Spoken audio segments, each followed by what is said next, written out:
Alright guys, we're back with the first build of the Edge of Fate, and it's using a helmet I didn't think I'd be using so much this season, and that is Mask of Bakris. So if you don't know what Bakris does, while you have a stasis super equipped, your dodge is more like a teleport, and after shifting, your stasis and arc weapons gain a stacking damage bonus for a short time. Final blows with this bonus active refund class ability energy, so you can essentially chain the buff as long as you want, as long as you are getting kills with the matching element while the bonus is active. Could it be more perfect for Graviton Spike, which has two separate modes? It has an arc mode or a slow firing stasis mode. This is the only other 150 hand cannon in the game, as Sunshot is the only other one in the game at the moment. And you know, as is the case with Graviton Spike, it works well with Bakris and Sunshot. You know, Foe Tracer, if you want to run that on Solar or Prismatic, with Prismatic solar abilities, then you could do that. But for Bakris, you definitely want to use Graviton Spike, and you'll see in the gameplay I'll show in a little bit how Graviton Spike works. If you don't know how to get this weapon, there should be a quest after you complete the campaign on Kepler to unlock this thing, and then to get Catalyst, I believe you have to do mythic level difficulty stuff as well. So it might be a little while, but listen, the base version of this thing is so juicy and fun to use. So even if you're not using Bakris to soup it up a little bit more, it is still really fun. At least I think it's really fun. Everyone, of course, is using third iteration right now, which is just broken, but this thing, I believe, launched as it should, and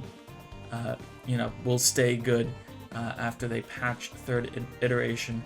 If you're wondering what aspects to run, here we are with Stylish and Winter Shroud, because of course we want that slow so we can get our dodge back a little bit faster. Just make sure, the most important thing of all, for Bakris to work, you need Silence and Squall on, and that's pretty much it. You can run basically whatever else you want to run outside of, I would really recommend Facet of Dawn for a little bit extra damage. If you really want that class ability back ASAP, Facet of Hope, Facet of Ruin, because you will make stasis crystals with the stasis form of Graviton Spike, so that'll give you a little bit of AoE as well, and then Facet of Sacrifice to get a little bit of bonus darkness energy for your Transcendence bar. Not necessary, again, you can switch that out. And you see here I'm running Mint Retrograde. That's just because I love this thing. The new Pulse rocket frames are, it's really good. You could run a stasis weapon here as well to just make sure you're maximizing the buff that you get from Bakris, because, you know, say you're using a new set like Bushido and you want to swap to a weapon, you're going to have surges with a stasis weapon up here, and you're going to be able to proc Bushido's set bonus. If you know, you don't have a set bonus like that and you just want to do more damage, then, you know, put something stasis up here as well. Again, this thing just messes shit up regardless of the stasis buff or not. And then Cold Comfort, it's like I grinded for this thing from Ride of the Nine. I'm going to use it. Another solid option in this slot would be the new stasis LMG from Kepler. You could do Chill Inhibitor from Vesper's Host, Recurrent Impact from Season of the Risen. Plenty of stasis options in here that you could slot in, and I'm sure there will be more to come once, you know, we get more loot to drop. As for your mods, I just have Siphons on, I have Dynamo on because I'm trying to dodge near enemies, get that super up a little bit. The reload can be a little bit slow, but honestly, if you have Marksman's dodge on, you're going to be reloading your weapon with that anyway, so you don't really need that. You could just throw on a bunch of bolstering detonation if you wanted to, or whatever else you're missing.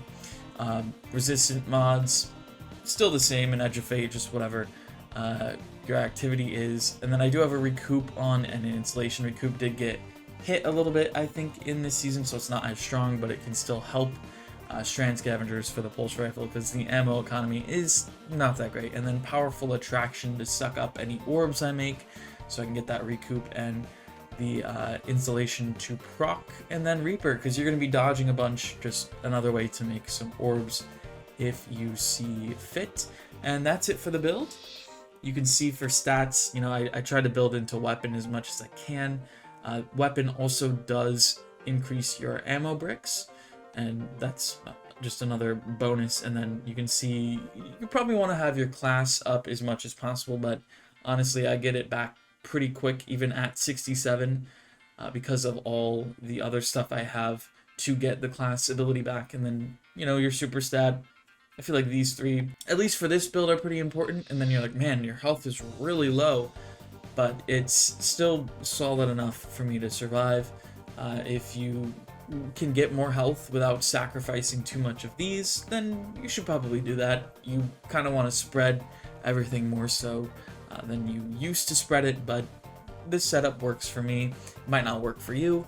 But yeah, I hope you enjoy the build, have fun with that. Probably have some more builds after the raid stuff is over tomorrow. But enjoy the rest of the gameplay, and I'll see you guys in the next one.